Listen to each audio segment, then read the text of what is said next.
మూర్తిత్రయానికి పాదపద్మాలకు నా ప్రణామాలు. తర్వాత నాకు జన్మనిచ్చినటువంటి మా తల్లిదండ్రులకు నా హృదయపూర్వక నమస్కారాలు. మొదటగా మా తల్లిదండ్రుల గురించి చెప్పాలి.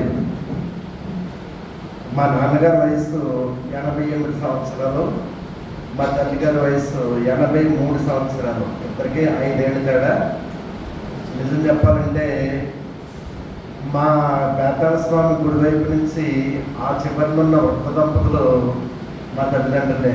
దానికి నేను గర్వపడుతున్నాను. ఎందుకంటే కొంతమంది సెంటిమెంట్గా ఫస్ట్ రేఖ వృద్ధ దంపతులకు ఇస్తుంటారు. దాంట్లో భాగంగా ఒకళ్ళు ఎవరో పెళ్లి చేసుకున్న వాళ్ళు ముందొచ్చి మా తల్లిదండ్రులకి ఇచ్చారు వాళ్ళ ఆశీస్సుల కోసం. ఇకపోతే మా నాన్నగారు మమ్మల్ని చాలా క్రమశిక్షణతో పెంచారు. ఆ రోజుల్లో మేము తిట్టుకునేవాళ్ళు, ఏది చేసినా ఆ డిసిప్లిన్ నచ్చేది కాదనమాట. ముఖ్యంగా ఏంటంటే తెల్లవారుజామున 5 గంటలు లెక్కడేసుకోవాలి. అప్పుడు వాళ్ళు ఏంటంటే తెల్లవారుజామున 5 గంటలకి బహిర్భూమికి వెళ్ళేవారు చెంపట్టుకుని. ఆ వెళ్తూ ఒరే లెగు వస్తుంది అనేవారు. ఆయన అలా వెళ్ళగానే మళ్ళా పడుకునేవాళ్ళు. మేము వచ్చేటప్పుడు నిద్రలో ఉంటే చెవాట్లు పెట్టేవారు. తర్వాత కూడా ఎప్పుడు కూడా వదిలేవారు కాదు. అందరి పిల్లలు ఆడుకుంటూ ఉంటే దసరా సెలవుల్లో, సంక్రాంతి సెలవుల్లో మాకు మట్టికి పొలాలు పోయి జనం కోసురా, పిల్లి బిసం కోసురా, మొత్తం పొలం పనులే. ఇంకా ఏంటంటే వ్యవసాయము ప్లస్ చదువు రెండు కూడా నెత్తి మీద బాధ్యతలు పెట్టారు. ఆ విధంగా చాలా డిసిప్లిన్గా పెంచారు. అయితే ఎప్పుడు కోపం కొట్టిన సందర్భాలు లేవు, కానీ మాట అందించి మా కంటి చూపుతోనే పూర్తిగా కంట్రోల్లో పెట్టేవారు. అందుచేతే మా అన్నయ్య నేను కూడా చాలా డిసిప్లిన్గా పెరిగాం. ఏ అలవాట్లు కూడా లేవు. సిగరెట్ కానీ ఇతర ఏ అలవాట్లు కూడా లేకుండా పెరిగాం అనమాట. అది మా వృత్తి జీవితం. తర్వాత నేను 8-9 క్లాసుల్లో ఉండగా మా అక్క పెళ్ళి అయింది. అప్పుడు ఒక చదువుకున్న వ్యక్తి మా కుటుంబంలో అల్లుడిగా దొరకడం మా అదృష్టం. ఎందుకంటే రెప్పల సత్యనారాయణ గారు అప్పుడు బిఈడి అయిపోయింది, బిఎస్సి బిఈడి, మంచి నాలెడ్జ్. ఆయన ఏంటంటే తప్పక ఒక భావమర్దిగా ఏంటంటే నన్ను తీర్చిదిద్దవలసిన బాధ్యత ఆయన మీద పడింది. అంచేత ఏంటంటే తన ధర్మంగా తన బాధ్యతగా 8th క్లాస్ నుంచి నాకు మ్యాథమెటిక్స్ చెప్పి 9th క్లాస్లో కొద్దిగా లిఫ్ట్ ఇచ్చారు. నిజానికి మేమంత తోపులం కాదు, తెలివంటోళ్ళం కాదు. మా అన్నయ్య అంత తెలివంటాడో, నేను అంత తెలివంటాడే. మా బావగారు పుట్టారాంబాబు గారు అంత తెలివంటాడో, నేను అంత తెలివంటాడే. కాకపోతే ఏంటంటే భగవంతుడికి ఇచ్చిన చిన్న గీత ఏంటంటే చిన్న లిఫ్ట్ అనమాట మా బావ రూపంలో. నాకే కాకుండా మా ఫ్రెండ్స్ అందరికీ, వెంకటేశ్వర గారికి, భద్రరావు గారికి, అందరికీ కూడా ఈ గురువు గారే.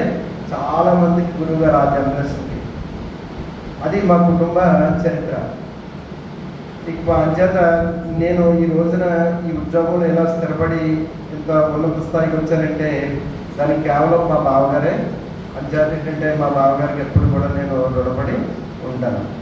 ఇకపోతే రెండో విషయం ఏంటంటే ఇప్పటి వరకు చాలామంది చాలా విషయాలు చెప్పారు, కానీ నేను ఏకీవించను. ఏంటంటే అన్ని సుగుణాలు గుణాలు నాలో ఏమి లేవు.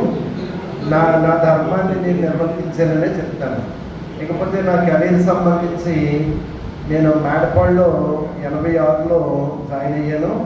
86 నుంచి 97 వరకు 11 సంవత్సరాలు పనిచేశాను. అది నాకు స్వర్ణయుగం లాంటిది అనమాట. చాలా హ్యాపీ ఫీల్ అయిన రోజులు అవే. నిజానికి అప్పట్లో 4 టీచర్లతో హై స్కూల్ చక్కబెట్టాం మేము. 4, కేవలం 4. ఇప్పుడు ఏ హై స్కూల్లో కూడా 11 మందికి తక్కువ లేరు అసలు. ఈ రోజుల్లో ప్రతి ఊరికి స్కూల్ ఇచ్చేస్తున్నారు. కష్టపడి కూడా తెచ్చుకోవట్లేదు. చిన్నబ్రహ్మదేవులో స్కూలు ఈ రోజున.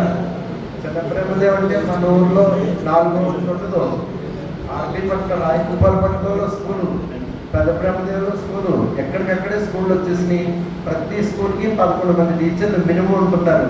కానీ ఆ రోజుల్లో 4 టీచర్లతోనే మేము మేడపాడులో పనిచేసాం. అయినా చాలా సంతోషంగా పనిచేసిన రోజులు అవి. తర్వాత కూడా మళ్ళా ఒక 5 సంవత్సరాలు మేటపళ్ళు, తర్వాత ఒక 6 సంవత్సరాలు వేటలపల్లిలో పనిచేసాం. అప్పుడు కూడా బాగానే ఉంది. తర్వాత నుంచి విద్యా వ్యవస్థ సర్వనాశనం అయిపోయింది. నిజానికి చాలా దారుణంగా ఉంది. టీచర్లు అందరూ కూడా ఎందుకు పనిచేస్తున్నారా బాబు అనుకుంటున్నారు. సాఫ్ట్వేర్ వాళ్ళు చూసి మాకు అసూయ వస్తుంది. మా పిల్లలు లక్షలు సంపాదిస్తున్నారు.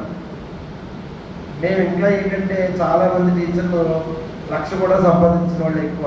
వాళ్ళ పిల్లలు బట్టి లక్షలతో సంపాదిస్తున్నారు, అంత స్థాయికి ఎదుగుతున్నారు.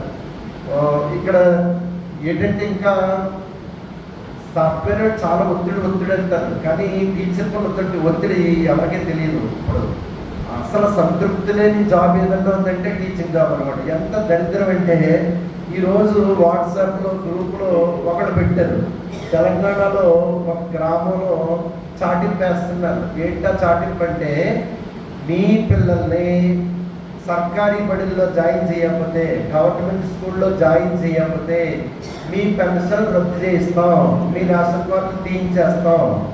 మీరు చూసారో లేదో, నేను గ్రూప్లో చూసాను ఈరోజు. అది ఒక ఊళ్ళో వేయించారు. అలాగా ఎంత దరిద్రం అంటే ఇది. గవర్నమెంట్ స్కూల్లో జాయిన్ అవ్వండి మనం వాడి దగ్గరికి వెళ్ళి ఇదేంటి కర్మ. కాకపోతే వ్యవస్థ అంత సర్వనాశనం అయిపోయింది అనమాట. నేను ఇప్పుడు గవర్నమెంట్ స్కూల్లో ఎవరన్నా వచ్చి జాయిన్ చేస్తాం మా పిల్లోడన్నా సరే వద్దనే చెప్తాను. నేను ఈ విషయం నేను 20 years బ్యాకే చెప్పేశాను. నేను మా గుమ్మళ్ళ మన బాబాయ్, గుమ్మళ్ళ బాబాయ్ అంటారు కదా, గుమ్మళ్ళ అతను బాబాయ్ మా ఫ్రెండే. అతను వచ్చి ఒరే మా పిల్లల్ని మీ స్కూల్లో జాయిన్ చేసేస్తానన్నాడు. నేను నెంబర్ 1లో ఉండగా, వద్దురా బాబు ఎంత మాత్రం వద్దు, నువ్వు అసలు జాయిన్ చేస్తావు ప్రైవేట్ స్కూల్లో వాడే బాబు, నువ్వు మళ్ళా రేపు నుంచి మా వాళ్ళని పెడుతుంటావు అని నేను ఆ రోజే ఒప్పుకున్నాను. నేను ఎందుకంటే అప్పటికే చెడిపోయింది ఈ స్కూళ్ళు. మేము చదువుకున్నప్పుడు అదే స్కూల్లో నెంబర్ 1 స్కూల్ పెద్దల స్వామి గుడి దగ్గర 2 సెక్షన్లు ఉండేవి. ప్రతి క్లాసు మొత్తం 10 గదులు ఉండేవండి. ఆ స్కూల్లో 10 గదులు ఉండేవి. 10 టీచర్లు పనిచేసేవారు. ఒక్కో తరగతిలో 2 టీచర్లు ఉండేవారు. కానీ ఈ రోజున అదే స్కూల్లో 3-4 పనిచేసే స్థితికి వచ్చేసింది. మీరు ప్రస్తుతం విద్యా వ్యవస్థకి ఎంత దారుణంగా ఖర్చు చేస్తున్నారంటే ఇక్కడ ఈ ప్రస్తావించవలసిన విషయం అది. ఇప్పుడు మీకు ఒక విషయం తెలియాలి అంటే, నేను అలాగా నాకు ఈ అవకాశం రాదు. ఇప్పుడు ఫ్రాన్స్, జర్మనీ, అమెరికా లాంటి డెవలప్డ్ కంట్రీస్లో కూడా 1:25 ఒక టీచర్కి 25 పిల్లలు నాకు చెప్తున్నారు డెవలప్డ్ కంట్రీస్లో కూడా. కానీ ఈ రోజున ఒక్క టీచర్కి 10 మంది పిల్లలు ఉన్నారు ఇక్కడ. అంటే 45 మంది పిల్లలు ఉంటే, మొన్న మోడల్ స్కూల్ చేస్తాడు, 45 మంది ఉంటే అంటే 5 టీచర్లు ఇచ్చేస్తున్నాడు. 50 మంది పిల్లలు ఉంటే 5 టీచర్లు ఇచ్చేస్తుంది గవర్నమెంట్. అంటే ఒక టీచర్కి 10 మంది పిల్లలు. ఎంత ఖర్చు అవుతుందంటే ఒకసారి ఆలోచించండి. మీకు ఒక నగ్న సత్యం చెప్తున్నాను చూడండి. లాస్ట్ ఇయర్ నేను 5వ తరగతి చెప్పాను. నేను 1,50,000 చొప్పున తీసుకున్నాను నెలవారీ జీతం. చివరి సంవత్సరంలో 1,50,000 చొప్పున తీసుకున్నాను. నేను చెప్పిన విద్యార్థులు 12 మంది. ఒక్కొక్కడికి 1,50,000 గవర్నమెంట్ నాకు పే చేసింది. కానీ నేను అట్టర్ ఫ్లాప్ అయ్యానని చెప్పచ్చు. ఒక్కళ్ళు కూడా తీర్చిదిద్దలేకపోయాను.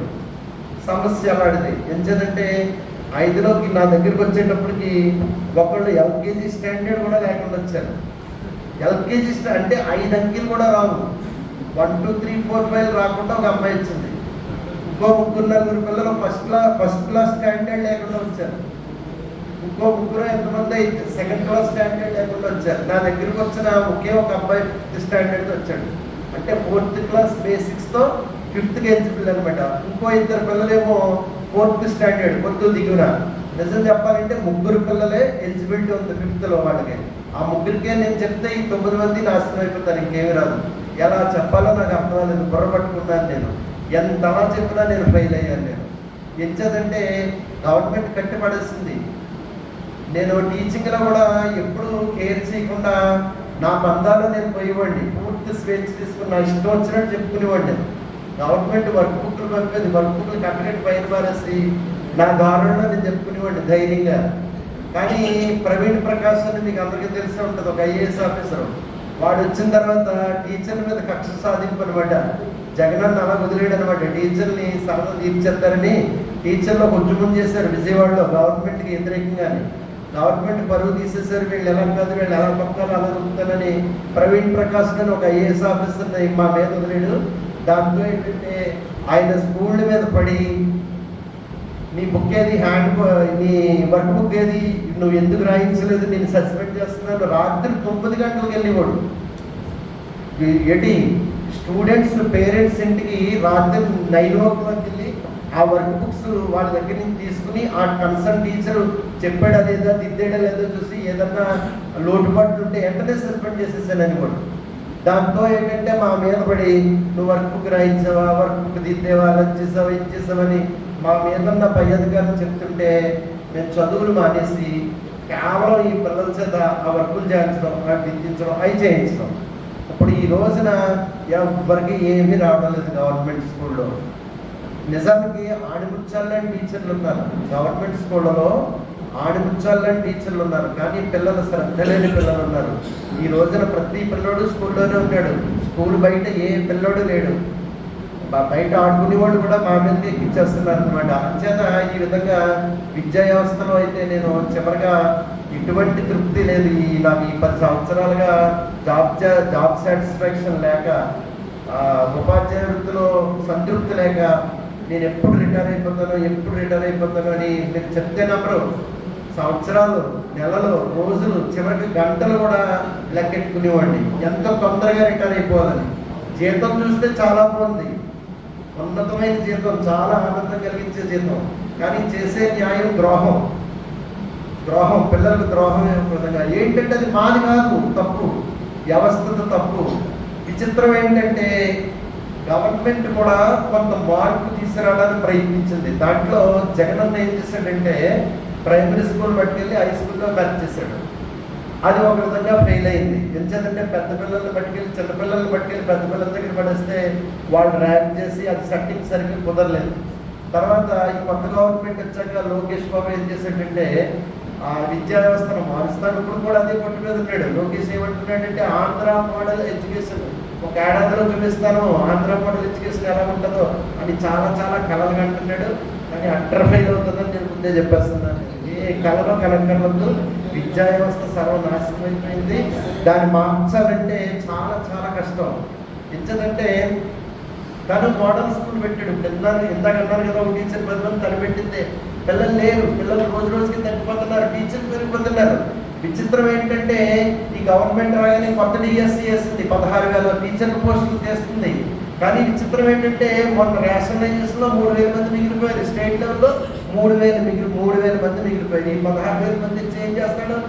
అలా డిఎస్సి డ్రాగ్ ఆన్ చేసి ఒక ఏడాది మొత్తం ఫిల్ చేస్తాడు బహుశా, లేదంటే ఉన్నక్కడే సర్దేస్తాడు. ప్రెస్టీజియస్గా తీసుకుంటే అవి పోసుకుంటూ ఒక టీచర్ చొప్పున సర్దేస్తాడు అనమాట. అది విచిత్రం ఏంటంటే అమెరికాలో మా బాబు పనిచేస్తున్న స్కూల్లోనే, ప్రైవేట్ స్కూల్లో పనిచేస్తుంటారు. ఒక్కో స్కూల్లో 1,100 మంది పిల్లలు ఉన్నారు. ఒక్క ప్రైవేట్ స్కూల్లో 1,100 మంది పిల్లలు ఉన్నారు ఒక్క స్కూల్లో. ఇక్కడ మండలం మొత్తం మీద ఎక్కువ మంది పిల్లలు ఉన్న స్కూల్ 100 మంది కూడా లేరు. మరి అక్కడ పరిస్థితి ఇక్కడ రావాలంటే ఏం చేయాలండి? స్కూళ్ళన్నీ క్లబ్ చేసేయాలి మెయిన్. అలా క్లబ్ చేసేద్దారంటే నేను మా స్కూల్ క్లబ్ చేయించేద్దారనుకున్నాను. నేను తీర్మానం రాయించాను, మాకు ఇక్కడ స్కూల్ వద్దు, మా స్కూల్ పట్టుకెళ్ళి ఆ స్కూల్లో కలిపేయండి అని తీర్మానం చేస్తే, విచిత్రంగా నా దగ్గర పనిచేసి టీచరు మన్నాడు ఆ పేరెంట్స్ ఫోన్ చేసి, అబ్బాయి మన స్కూల్ పోతే ఎలాగా, ఇక్కడ స్కూల్ ఉండాలి, ఏనాడో పట్టుబడింది, 5 క్లాసులు ఇక్కడే ఉండాలి అని వాళ్ళకి వెళ్ళేసి మళ్ళా మీటింగ్ పెట్టించి మళ్ళా తీర్మానం రాయించి మొత్తం మీద ఏంటంటే మోడల్ స్కూల్స్ ఈ స్కూల్ ఎక్కడ ఉండి ఇలాగే చేసేసింది. దాంతో ఏంటంటే మరి మోడల్ స్కూల్ అయిపోయింది మా స్ట్రెంత్ని. ఈ రోజున 4-5 వచ్చేసి అవకాశం ఉందన్నమాట. కానీ పిల్లలకు మళ్ళా స్ట్రెంత్ పడిపోతుంది, మళ్ళీ మామూలుగా ఇది బేసిక్ స్కూల్ అయిపోయి ఇతర అయిపోయేలాగా ఉందన్నమాట. అంటే మంచి చేద్దానంతా కూడా ఈ ఎస్ఎంసి కమిటీలు అడ్డు తగిలేస్తున్నాయి అనమాట. గవర్నమెంట్ దానంతటి దాని డెసిషన్ తీసుకోవాలండి. మెయిన్ విలేజ్లు కానీ, ఎమ్మెల్యేలు కానీ, మంత్రి కానీ ఎవరి నిర్ణయం పట్టించుకోకుండా ఒక హార్డ్ అండ్ ఫాస్ట్ రూల్ కింద 3 కిలోమీటర్ల లోపల ఉన్న ప్రైమరీ స్కూళ్ళన్నీ ఒక చోట ఒకే స్కూల్, 5 కిలోమీటర్ల లోపల ఉన్న స్కూళ్ళ హై స్కూల్ ఒకే హై స్కూల్, ఇలా చేస్తున్నాడు మన విద్యా వ్యవస్థ. బాగుపడుతుంది ఖచ్చితంగా. అప్పుడు రేపు పొద్దున్న ఈ చిన్న ఊరిలో ఉన్న హై స్కూల్లో కూడా పోస్టులు పోతాయి, ఖచ్చితంగా నిలబడవు. ఇప్పుడు దురదృష్టం ఏంటంటే ఇంతకు ఎవరో విద్యా వైద్యం అన్నారు. మన దేశంలో ఈ రెండు కూడా చాలా దారుణమైన పరిస్థితిలో ఉన్నాయి. విద్యా వైద్యం అందకుండా ఉన్నాయి, కొనుక్కోవాల్సిన పరిస్థితి ఉంది. అది అది నా వృత్తికి సంబంధించిన విషయం.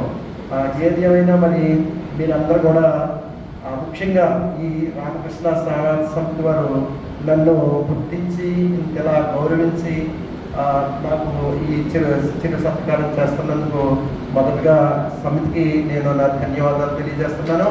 అదేవిధంగా నా మీద ప్రేమానురాగాలతో మీరందరూ ఈ కార్యక్రమానికి వచ్చి నన్ను ఆనందింపజేసినందుకు నా హృదయపూర్వక నమస్కారాలు తెలియజేస్తున్నాను. ఓకే, ఈ అవకాశం ఇచ్చిన అధ్యక్షుడికి నా నమస్కారం తెలియజేస్తూ